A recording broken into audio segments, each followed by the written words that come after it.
Enric Pela i Feliu va néixer a Anglès, Girona, el 3 d'octubre de 1917, en una família profundament cristiana. Es va formar al Seminari de Girona i a la Universitat Gregoriana de Roma, on es va especialitzar en misionologia. Ordenat sacerdot el 1944, va dedicar-se a la formació al seminari i va acompanyar molts sacerdots. Va ser el primer sacerdot diocesà de l'Opus Dei.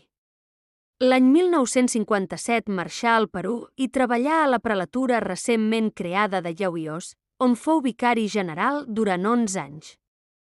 El 25 de juny de 1968 fou nomenat bisbe de Bancay. Poc després s'instal·là a la diòcesi per començar la seva tasca pastoral.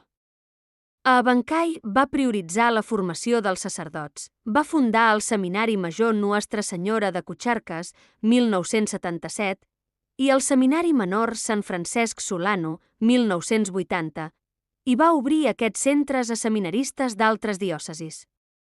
També va impulsar una extensa obra social, la restauració i construcció de temples, cases parroquials, convents, centres mèdics i asils. Destaquen el Centre Mèdic Santa Teresa, referent en la lluita contra la lepra, i centenars d'obres d'atenció als més necessitats. Va redactar i promoure materials de catequesi en castellà i quechua, va participar en traduccions i va publicar les seves memòries, entre altres obres. La seva renúncia fou acceptada l'1 de desembre de 1992. Com a bisbe emèrit, va seguir ajudant en projectes de construcció i amb la seva presència com a guia per als sacerdots.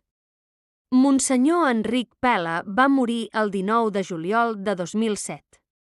Està enterrat a la catedral de Bancay, on moltes persones van a recordar la seva vida i a demanar-li favors.